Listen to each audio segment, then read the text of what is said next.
Уважаемые коллеги, Colleagues, ladies and gentlemen,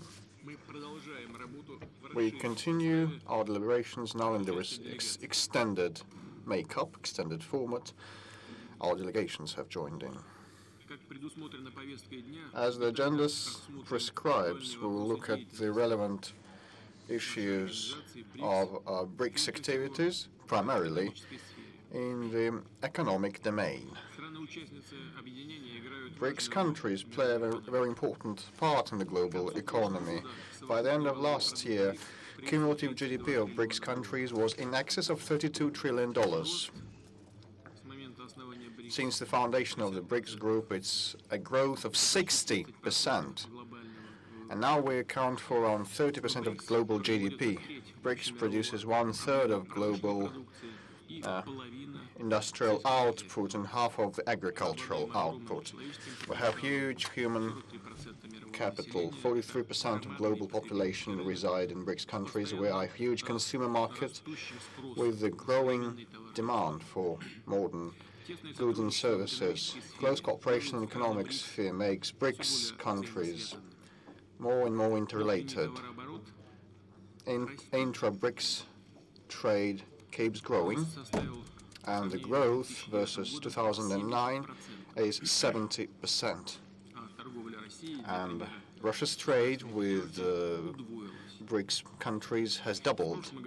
Last year, BRICS economies accounted for 20.5% of global foreign direct investment. In 2009, it was only at 16.9%. With this, we see the increase of our countries in capital investments flowing to global markets from 9.7% to 14%. Russian presidency attains unflagging attention to better economic cooperation within BRICS, and we see the backing of all the BRICS partners of ours, and we are grateful to you for this, dear colleagues. Considerable work was done to implement last year's decisions of the summit held in Fortaleza. One of the main important achievements is the launch of the CRA and the New Development Bank. Our countries have concluded the ratification procedures to establish these two entities. We have prescribed the working procedure for the contingent reserve arrangement and designated the leadership, and India's representative, Mr. Kamat, is to preside, and 4 vice presidents from Russia, Brazil, China and South Africa will assist him. The CRA has the capital of $100 billion that will give us an opportunity to timely and adequately respond to market fluctuations. The new bank, in its turn, has the capital of $100 billion as well, will carry out large-scale development projects in our countries. We hope that the first projects will be launched early next year. As we have seen today, meeting BRICS Business Council members, our corporates are ready to establish JVs and increase joint investment and mutual trade.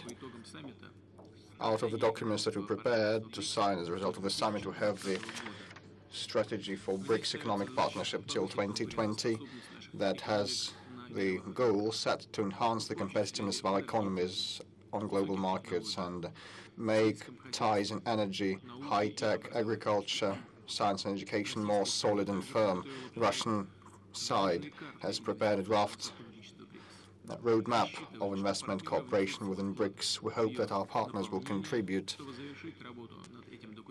to the composition of that roadmap, and we want to finalize the work till the end of the year. We have carried out consultations with our business community and included around 50 projects and business initiatives in the roadmap.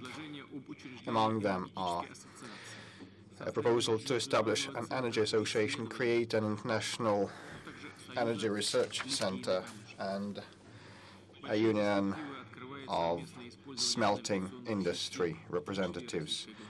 as well as we can see big prospects in using navigation systems such as GLONASS. Russian companies are interested in cooperation in manufacturing of medical and electronic equipment, software, and in other fields as well. We also suggest that a mechanism for joint research of competition should be launched, as well as for unification of and harmonization of antitrust regulation. We should be in cooperation on trade and on labor and migration of the working force. And today we have had a substantive talk with the trade unions leaders, and they supported our initiative to hold relevant ministries meeting shortly. We attain huge importance to cultural cooperation within BRICS. We want to enhance people-to-people contacts between our countries and we have prepared a cooperation on an agreement on cultural cooperation that is due to be signed today by our culture ministers. And during the Russian presidency, we, for the first time, had the civil, parliamentary, and youth forums. And we are now creating a network university of BRICS and looking at the possibility of establishing a council of regions. We will also launch the the virtual secretariat, which will be a joint web portal, and it will make it easier for our countries to cooperate, and the broad public will have access to information about BRICS activities. These and other solutions of the Russian presidency have been incorporated in the UFA Declaration and Plan of Action. These comprehensive documents to be approved as a result of our meeting set forth key goals and tasks not only for the upcoming year, but even for a broader perspective, a broader timeline. Thank you for the attention, and now let me yield to Narendra Modi, Indian Prime Minister, that is to take over the presidency in BRICS next year. Thank you.